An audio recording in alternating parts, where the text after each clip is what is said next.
여러분 혹시 천국에 가면 어떤 노래를 부르는지 아십니까? 말씀을 전하기 전에 먼저 천국에서 우리가 부르게 될 노래를 제가 먼저 소개해 드리길 원합니다. 천국에 가면 이런 노래를 부릅니다. 리리리자로 끝나는 말은 개나리 미나리 소쿠리 항아리 개구리 뒷다리. 엄청 썰렁하네요. 여러분 한번 저 따라 해보시겠어요? 자, 개구리 뒷다리. 다시 한번요. 개구리 뒷다리. 그 얼굴을 좀 보기를 원합니다. 여러분 좀 밝은 웃는 얼굴이에요. 그래서 이 시간 성령의 빛이 우리 가운데 비춰져서 우리의 모든 어둠이 물러갈 줄로 믿습니다. 그래서 천국의 기쁨이 평안이 우리 가운데 차고 넘쳐서 우리가 모두 개구리 뒷다리 할 수 있게 간절히 축원합니다. 몇 년 전이었습니다. 제가 상담 세미나가 있어서 참여를 했습니다. 그 세미나에서 이런 이야기를 들었어요. 한 아주머니가 계셨습니다. 이 아주머니는 시간관념이 너무 철저하신 분이에요. 그래서 한번 약속을 했는데 그 사람이 5분 지나서 안 오면 그냥 떠나버린 겁니다. 뭐 전화도 안 하고 왜 안 오느냐 무슨 일이냐 물어보지 않고 무조건 딱 기다리고 있다가 5분만 지나면 그냥 가버려요. 여지가 없습니다. 애누리가 없습니다. 근데 그분이 그렇게 하신 데는 이유가 있다라는 거예요. 왜냐하면 이분이 어렸을 때 그 어머니가 이분의 손을 붙잡고 시장통에 가셨습니다. 그 복잡한 시장통에 가신 다음에 그 분에게 이렇게 얘기한 거예요. 아이였겠죠. 내가 돌아올게. 5분 뒤에 돌아올 테니까 여기 가만히 있어 하고 갔어요. 그러고 나서 5분이 지나도 50분이 지나도 5시간이 지나도 안 나타났습니다. 어떤 이유인지 모르지만 그 아이를 그냥 시장통에 버려두고 떠나버린 거예요. 엄마가요. 그래서 이분은 커가면서 그것이 상처가 됐습니다. 그래서 이분이 5분이 아닙니다. 영혼과 같은 시간이에요. 그래서 5분 이상을 이분은 기다리지 못하는 겁니다. 그런 상처를 가지고 있어요. 여러분 지금 우리가 이 시대를 살고 있습니다. 이 시대는 인스턴트 시대잖아요. 모든 것이 그냥 인스턴트로 즉석 요리가 되고 뭐 즉석으로 우리가 뽑아내고 또 즉석으로 우리가 그 모든 것들을 가질 수 있는 시대죠. 그리고 5G 시대입니다. 5G 초고속 인터넷의 시대죠. 그리고 빨리빨리의 시대잖아요. 그래서 우리 히스패닉들이 우리와 사귀게 되면 제일 먼저 배우는 말이 뭐죠? 빨리빨리. 우리도 빨리빨리가 스페니쉬로 뭔지 압니다. 뭐죠? 안달래 안달래. 안달이 나잖아요. 늦으면. 그죠? 안달래 안달래입니다. 그러니까 이런 시대를 살다 보니까 우리는 과연 기다림에 대해서 어떻게 생각하고 기다림을 어떻게 느끼는지 한번 돌아보기를 원합니다. 여러분 오늘은요 대림절 첫째 주일입니다. 대림절이 뭐냐? 그때의 대림절의 대는 크다라는 뜻이 아닙니다. 기다리다는 뜻이에요. 림은 임한다, 온다라는 뜻입니다. 그럼 대림절은 뭘 기다리는 날일까요? 예수님께서 오심을 기다리는 그 주간이 바로 대림절입니다. 12월 첫 주부터 시작해서 성탄절에 이르기까지 이 기간을 대림절 기간이라고 합니다. 영어로 어드벤트라고 그래요. 바로 이 기간입니다. 저는 이 대림절 기간을 통해서 우리가 기다림에 대해서 한번 더 깊이 묵상할 수 있는 시간이 있기를 간절히 바라요. 여러분 우리가 지금 이 시대를 살아가면서 여러분들은 뭐를 기다리고 계십니까? 혹시 여러분이 산 로또가 당첨되길 기다리고 계십니까? 어떤 분이 로또를 샀습니다. 매주일 로또를 사는 거예요. 뭘 기다리죠? 당연하잖아요. 이 로또가 되기를 기다립니다. 그래서 이 로또가 당첨이 되면 나는 뭘 해야지, 그리고 또 이걸 누가 나눠야지 라고 미리 준비하고 계시는 분도 계실 거예요. 어떤 분은 또 뭘 기다리죠? 우리 자녀들이 이제는 좀 다 커서 독립을 했으면 좋겠다. 자녀 키우는 거 만만치 않다. 너무 힘들다. 이게 언제까지 이래야 되냐. 좀 자녀들이 다 커서 독립하기를 원하는 분도 계실 거예요.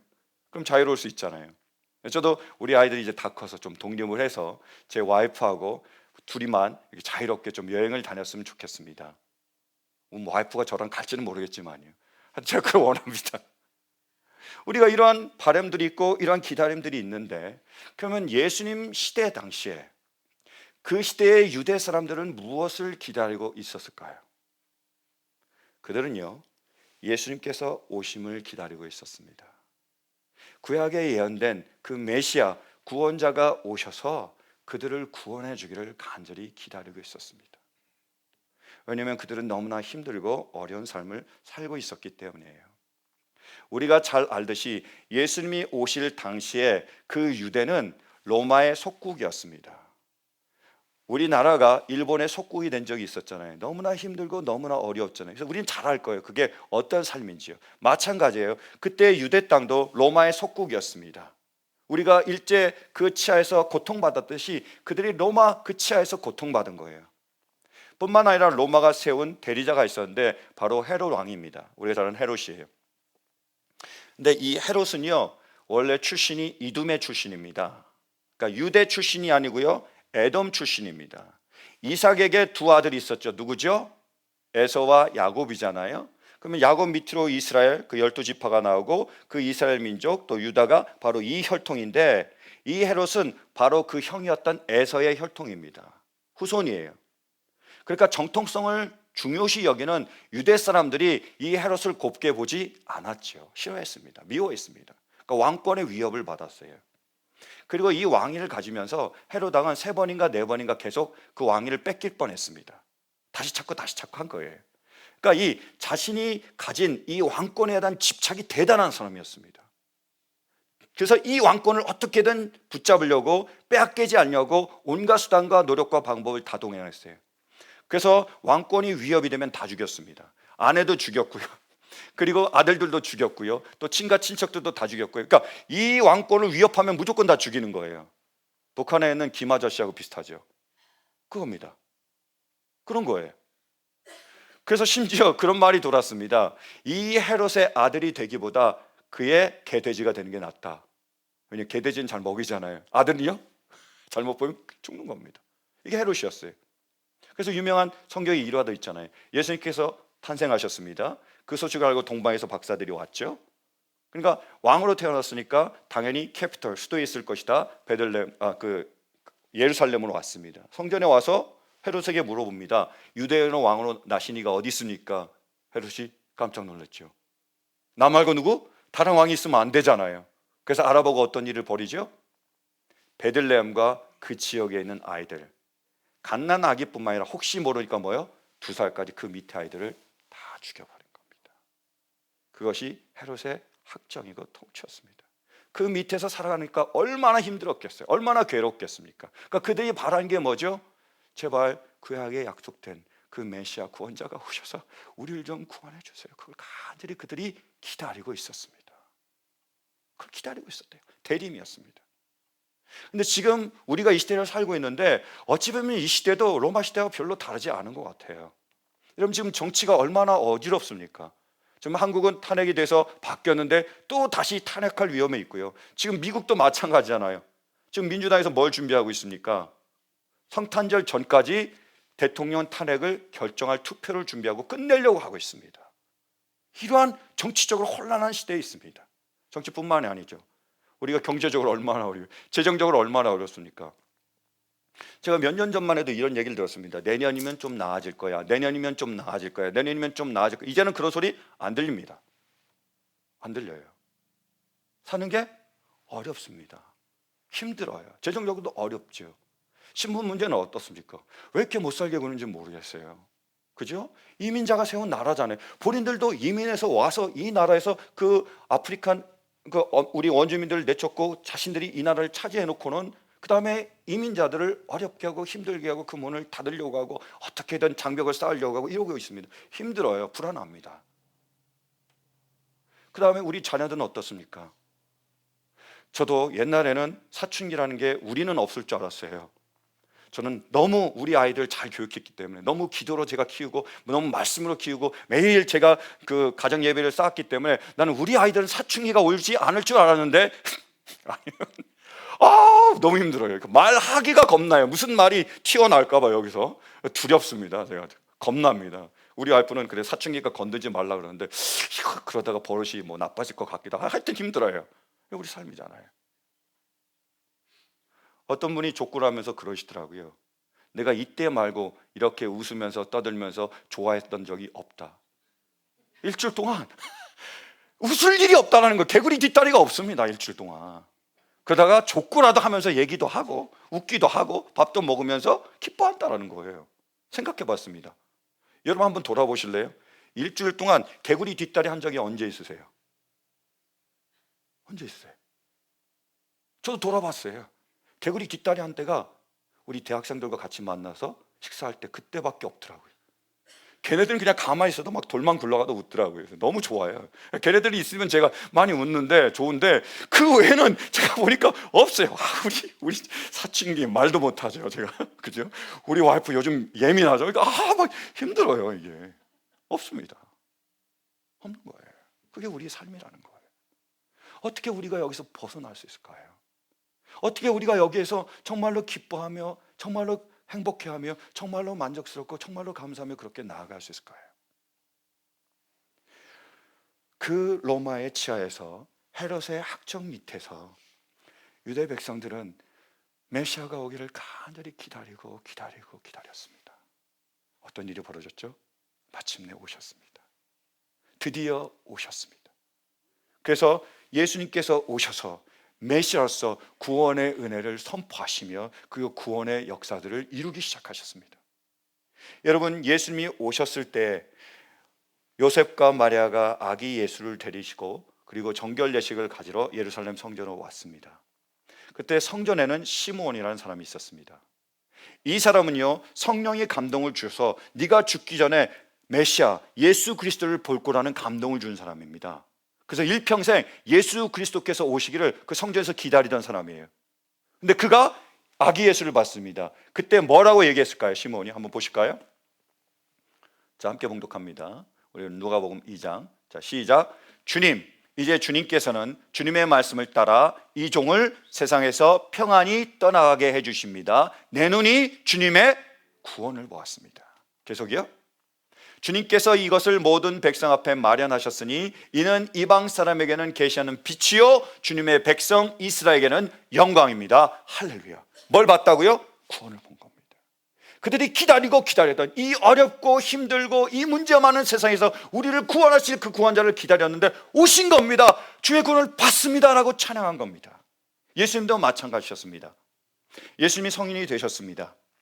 요단강에서 세례를 받으시고 공생애 하나님의 나라를 위한 공적인 삶을 시작하셨습니다.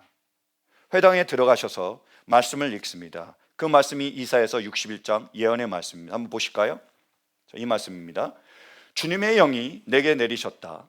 주님께서 내게 기름을 부으셔서 가난한 사람에게 기쁜 소식을 전하게 하셨다. 주님께서 나를 보내셔서 포로된 사람들에게 해방을 선포하고 눈먼 사람들에게 눈뜸을 선포하고 억눌린 사람들을 풀어주고 주님의 은혜의 해를 선포하게 하셨다. 아멘. 이 예언의 말씀, 메시아가 오셔서 우리를 구원하실 거라는 그 예언의 말씀을 다시 한번 봉독하셨습니다. 그리고 나서요, 이렇게 말씀하셨습니다. 보실까요? 예수께서 그들에게 말씀하셨다. 이 성경 말씀이 너희가 듣는 가운데서 뭐요? 오늘 이루어졌다는 거예요. 구원하시겠다라는, 구원자가 오셔서 구원하시겠다는 그 말씀이 이미 이루어졌다. 오늘 이루어졌다라고 말씀하셨습니다. 그리고 구원을 베푸시기 시작하시죠. 가난한 사람들에게 복음을 전하고요. 그리고 억눌린 자들을 풀어주시잖아요. 그리고 포로된 자들에게 자유를 주셨고 눈먼 자들의 눈을 뜨게 하십니다. 그 놀라운 일들을 하시고 가난한 자들에게 먹을 것을 베풀어 주시고 병든 자를 치유하시고 안진뱅이를 일으키시며 죽었던 자마다 살아나시며 이 땅 가운데 모든 불공평과 불의를 갈아엎으시고 진정한 사랑과 평화와 섬김의 그 나라가 도래했음을, 임했음을 선포하시고 이루어 가시잖아요. 그런 일들을 이루셨습니다.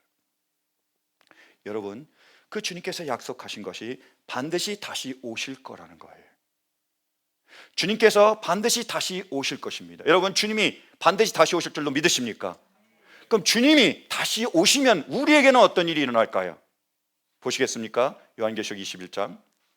그때 나는 보좌에서 큰 음성이 울려 나오는 것을 들었습니다. 보아라, 하나님의 집이 사람들 가운데 있다. 하나님이 그들과 함께 계실 것이요 임마누엘. 그들은 하나님의 백성이 될 것이다. 하나님이 친히 그들과 함께 계시고 그들의 눈에서 뭐요? 모든 눈물을 닦아주실 것이니 다시는 죽음이 없고 슬픔도 울부짖음도 고통도 없을 것이다. 이전 것들이 다 사라져버렸기 때문이다. 아멘. 주님이 다시 오시면 어떤 일이 벌어진다고요? 우리 눈에서 눈물을 닦아주십니다. 우리 마음의 상처를 씻어주신 거예요. 다시는 고통도 없고 괴로움도 없고 그리고 문제도 없고 환난도 없게 됩니다. 그래서 우리가 어떤 노래 부르죠? 개구리 뒷다리 노래 부르는 거예요. 기뻐하는 겁니다. 감사하게 되는 거예요. 그런 일이 일어난다는 거예요. 근데 여러분, 실은요 2000년 전에 예수님을 대림했던 기다렸던 그 유다 백성들보다 우리는요 더욱더 큰 은혜를 받은 사람입니다. 왜냐하면 예수님께서 다시 오시면 영원한 하나님 나라에 우리가 들어가고 그 하나님의 구원을 우리가 영원히 누리게 되고 구원이 완성이 되는 거예요. 더 이상 다른 어려움이 없습니다. 끝나는 겁니다. 완전 거예요. 그리고 영원히 그것을 누릴 수 있습니다. 다르죠? 2000년 전과는. 또 하나 더 좋은 게 있습니다. 그건 뭐냐면 예수님께서 2000년 전에 이 땅에 오셨습니다. 그리고 구원의 은혜의 해를 선포하셨고요. 구원을 어떻게 했죠? 시작하셨습니다. 구원이 시작이 된 겁니다. 진행 중이에요. 어떤 일이 벌어질까요? 그래서 우리가 하나님 나라에 다 가서 예수님이 다시 오시고 우리가 그 새하늘과 새 땅에 가서 그러한 구원을 영원히 누릴 뿐만이 아니라 지금 이 땅에서도 그 구원을 우리가 맛볼 수 있습니다. 주님이 우리의 문제 가운데서, 우리의 환난 가운데서, 우리의 고통 가운데서, 우리의 눈물 가운데서 건지시는 그 구원의 능력, 구원의 역사를 우리가 맛볼 수 있다는 거예요. 주님이 이 땅에서 이루신 주님의 은혜입니다. 국민일보에 한 자매가 쓴 간증이 실려 있었습니다. 좀 길지만 제가 그대로 소개를 해드릴게요. 술독에 빠져 살았던 인생, 술에 대하여 관대하셨던 자매입니다. 근데 술에 대하여 관대하셨던 부모님의 영향으로 술을 가까이 하면서 자란 나는 고등학생 때에 친구들에게 술의 전설이라 불릴 정도로 많이 마셨다. 대학에 합격했지만 IMF의 영향으로 고등학교를 졸업하기 전부터 피자집 아르바이트로 등록금을 벌었고 대학 입학 후에도 식당 아르바이트를 계속했다. 대학 강의가 끝나면 곧장 식당으로 출근해서 12시까지 열심히 일하면서 내 인생은 왜 이렇게 힘들지 않은 생각에 늘 우울했다. 술밖에 의지할 데가 없었다. 사람들과 어울려 술을 마실 때는 마치 내가 세상의 주인공이 된 것 같았다. 어느새 술은 내 인생의 가장 중요한 부분이 되었다. 대학을 졸업하고 시골 학교로 발령을 받았다. 학비 걱정 없이 시간의 제약 없이 마음껏 술을 마실 수 있어 너무 행복했다. 그러나 이렇게 술에 묻혀 사는 동안 내 삶은 점점 피폐해져 갔다. 술 때문에 어린 두 아이를 부모님께 맡긴 날이 늘면서 엄마의 모습을 잃는 것 같는 죄책감에 시달리기 시작했다. 그리고 직장과 육아로 힘든 내 마음을 위로해 주지 않는 남편이 야속하기만 했다. 죄책감과 목구멍까지 치밀어 오는 분노가 내 마음을 휘몰아쳤지만 그렇다고 술에 취하는 일 말고는 할 수 있는 일도 하고 싶은 일도 없었다. 내 삶은 지옥 그 자체였다. 이렇게 힘든 삶이 계속될 때 믿음 좋은 한 언니를 만났다. 언니의 말대로 하나님이 정말 살아 계신다면 내 문제도 해결될 수 있다는 생각에 언니를 따라 교회에 갔다. 그리고 예수님을 인격적으로 만나고 이렇게 고백합니다. 하나님, 제가 예수님을 죽인 죄인입니다. 용서해 주세요. 예수님을 믿지 않고 내가 주인 되어 살아온 이 죄인 이제야 회개합니다. 부활하신 예수님만이 나의 주인이십니다. 이렇게 고백한 후 내 삶은 변하기 시작했다. 절대로 끊을 수 없을 것 같았던 술이 끊어졌다.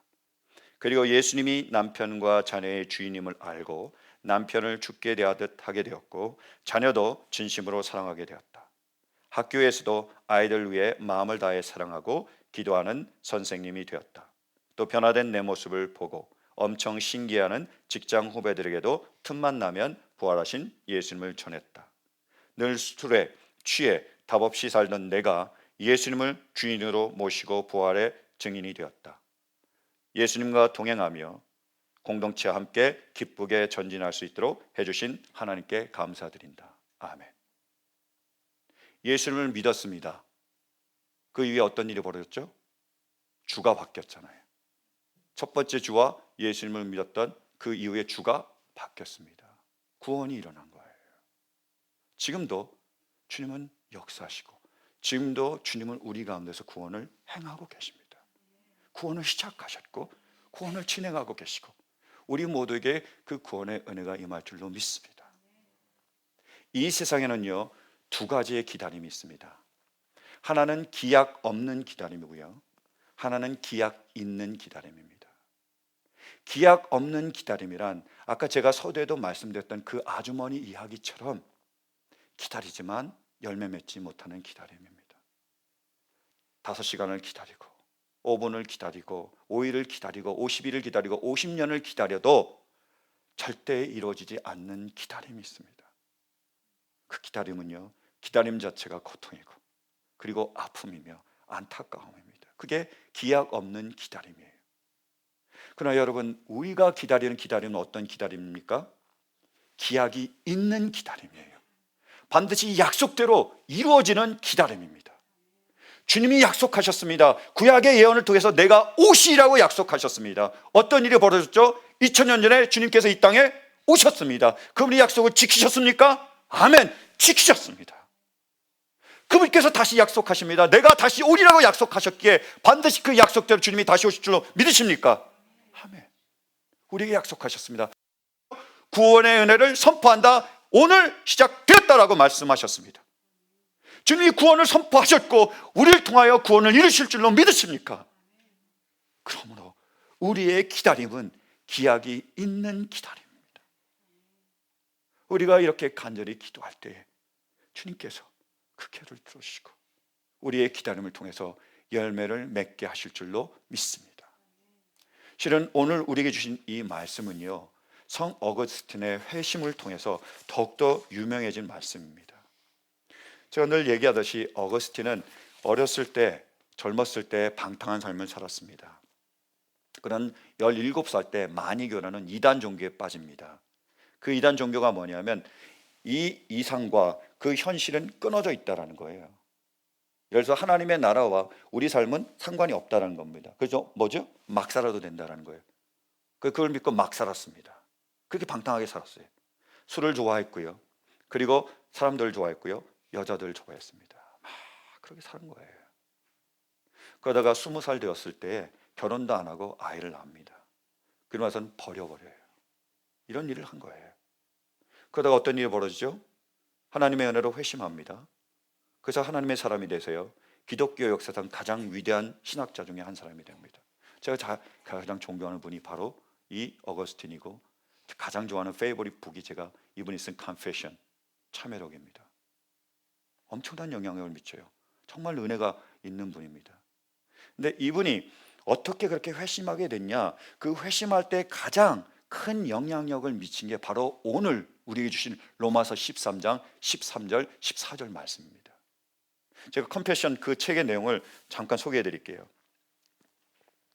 깊이 묵상하는 중에 내 영혼의 비밀스러운 깊은 곳에서부터 모든 나의 불행스러움이 생각나면서 내 마음의 눈앞에 쌓여져 있는 것을 볼 때 그것으로부터 엄청난 광풍이 몰아치고 나의 눈에서는 폭우 같은 눈물이 흘러내렸습니다. 나는 어떤 무화과 나무 밑에 털썩 주저앉았습니다.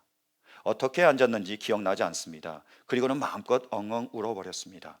눈물이 펑펑 솟구쳐 나와서 주님께 받아들여질 만한 제사가 되었습니다. 그리고 실상 무슨 말을 했는지 정확하게 기억나지는 않지만 이런 기도를 하면서 울었습니다. 오 주님, 얼마나 더 오래도록 참으시겠습니까? 주께서 저에게 영원토록 노하시겠습니까? 오 저의 이전에 저질렀던 악행들을 더 이상 기억하지 마옵소서. 왜 지금은 안 되나요? 왜 지금 바로 이 시간 저의 이 불결함을 씻어주시지 않으십니까? 이런 기도를 드리면서 가장 비통스러운 마음속에 아픔 가운데 통곡하고 있는데 어디선지 정확하게 모르겠는데 바로 이웃집 담벽을 넘어서 어떤 남자인가 여자인가 자꾸만 반복해서 노래를 부르는 소리를 갑작스럽게 듣게 되었습니다. 집어 읽어라. 집어 읽어라. Pick up and read it. 이 소리를 들은 거예요. 아이들의 노래소리가 아니라 이것이 성령의 음성이라는 그러한 느낌을 받았습니다. 성경책을 펴니다. 읽었습니다. 그때 읽었던 구절이 바로 오늘 13절 14절 말씀이에요. 한번 보실까요? 13절 14절입니다. 낮에 행동하듯이 단정하게 행합시다. 호소한 연애와 술취함, 음행과 방탕, 싸움과 시기에 빠지지 맙시다. 주 예수 그리스도로 옷을 입으십시오. 정욕을 채우려고 육신의 일을 꾀하지 마십시오. 아멘. 이 말씀을 직접 받은 거예요. 지금 어떤 삶을 살고 있었죠? 호소한 연애, 잔치, 술취함, 음행, 방탕, 싸움 시기에 살았는데 찔르신 겁니다. 혼과 영과 및 관절과 골수를 찔러 쪼개는 진리의 말씀이 찔러신 겁니다. 변화시켰어요. 예수 그리스도로 옷 입고 주님을 위하여 삶은 삶으로 그 삶을 변화시켰습니다. 그래서 이렇게 얘기합니다. 더 이상 읽고 싶지 않았습니다. 더 읽을 필요도 없습니다. 왜냐하면 곧장 그 문장이 끝나자마자 내 마음속에 무언가 분명하게 확실한 빛이 들어오면서 의심의 먹구름이 사라져버렸기 때문입니다. 아멘. 이 어거스틴의 회심을 위해서 뭐가 있었습니까? 어머니 모니카의 기도가 있었잖아요. 이 어머니 모니카가 이 아들 위해서 기도하는 겁니다. 하루, 한 달, 1년, 2년, 3년, 5년, 10년, 20년, 30년 기도했습니다. 응답이 없습니다. 여전히 방탕하고요. 여전히 문제가 많고요. 여전히 가슴을 찢어놓습니다. 그러나 기다리며 기도합니다. 33년이 되었을 때 하나님의 은혜의 빛이 그 영혼에 비치며 그 영혼을 변화시킵니다. 기독교 역사상 가장 위대한 신학자 중에 한 사람으로 위대하게 사용하시는 거예요. 이 모니카의 기다림이 어떤 기다림이었죠? 기약 있는 기다림입니다. 구원신한다는 그 하나님의 말씀을 아멘으로 믿고 그 말씀을 끝까지 붙잡고 기다렸던 그 기다림을 통해서 주님은 마침내 그분의 약속을 이루시고 그 영혼을 구원하시고 놀라운 그 하나님의 영광 가운데로 그들이 들어오게 하셨습니다. 사랑하는 성도 여러분, 바울 사도는 지금 우리에게 다음과 같이 권면하고 선포하고 있습니다. 한번 보실까요? 11절 12절. 여러분은 지금이 어떤 때인지 압니다. 잠에서 깨어나야 할 때가 벌써 되었습니다. 지금은 우리의 구원이 우리가 처음 믿을 때보다 더 가까워졌습니다. 밤이 깊고 낮이 가까이 있습니다. 이렇게 선포하고 있습니다. 지금이 어느 때라고요? 지금 주님이 우리에게 약속하신 그 구원의 때가 가까이 왔습니다. 밤이 깊습니까? 그러면 이제 아침이 가까이 왔습니다. 낮이 가까이 왔다는 거예요. 저는 우리에게 주신 이 말씀을 우리 모두가 아멘으로 받을 수 있기를 간절히 축원합니다. 여러분, 우리가 이 세상을 살아가면서 어려움이 있습니다. 문제가 있습니다. 재정 때문에 어렵고요, 건강 때문에 힘들고요, 신분 문제 때문에 불안하고요, 자녀 때문에 속상하고요, 그리고 우리가 가진 그 모든 때문에 너무 힘들고 너무 어렵고 너무나 힘듭니다. 고통스럽습니다. 주께 나와서 구해요. 간절히 바랍니다. 기다립니다. 주여, 우리를 이 문제에서 건져주세요. 언제까지 이렇게 계속해서 반복되는 이 문제 가운데, 이 어려움 가운데 우리가 있어야 합니까? 언제까지요? 라고 우리가 구할 수 있습니다. 여전히 응답이 없어요. 어떻게 되죠? 실망스러워요. 좌절됩니다. 낭망이 됩니다. 그래, 여러분, 우리의 기다림이 어떤 기다림이라고요? 기약 있는 기다림입니다. 주님이 오시겠다고 약속하셨고 그 약속대로 오셨습니다. 주님이 우리를 구원하시겠다고 약속하셨습니다. 그럼 우리를 구원하실 줄로 믿으십니까? 믿기에 다시 한번 새 힘을 얻기를 간절히 바랍니다. 다시 한번 일어설 수 있기를 간절히 바라요. 다시 한번 구원을 이루기 위하여, 구원의 완성을 위하여 열심히 힘쓰고 애쓰며 노력하는 우리 모두가 될 수 있기를 간절히 축원합니다. 그러면 우리에게 약속하신 그 주님께서 주님의 때에 반드시 그 구원을 이루실 줄로 믿습니다. 어떤 사람들은 얘기합니다. 주님이 오신다 그랬잖아, 다시 오신다 그랬잖아, 2000년이 지나도 아직까지 주님이 오시지 않았어 라고 얘기합니다. 저는 이렇게 얘기합니다. 주님은 반드시 오십니다. 2000년 동안 아직도 오시지 않은 게 아니라 2000년만큼이나 더 가까워졌습니다. 사랑하는 성도 여러분, 주님은 우리를 구원하시겠다고 약속하셨습니다. 1년이 지나고 2년이 지나고 5년이 지나고 10년이 지나도록 구원이 없습니까? 아니요. 그만큼 구원에 가까이 다가가 왔습니다. 이 밤이 깊었을 때 우리에게 아침이 올 줄로 믿습니다. 그 기간이 지났을 때 주님의 때에 우리를 구원하실 줄로 믿습니다. 그러므로 우리 모두 이 말씀을 아멘으로 받으시길 바랍니다. 지금은 힘드시겠지만, 지금은 어려우시겠지만, 지금은 실망이 될 수도 있지만 다시 한번 이 말씀 붙잡고 일어서는 우리 모두가 될 수 있기를 간절히 바랍니다. 그때에 주님께서 반드시 주님이 약속하신 그 구원을 이루시고 우리를 하여금 기뻐하며 감격하며 주께 영광 돌리게 하실 줄로 믿습니다. 오늘도 이 기약 있는 기다림으로 다시 한번 일어서는 우리 모두가 될 수 있기를 주님의 이름으로 간절히 축원합니다. 아멘. 우리 이 믿음의 마음을 가지고 성찬 예식을 거행하기 원합니다.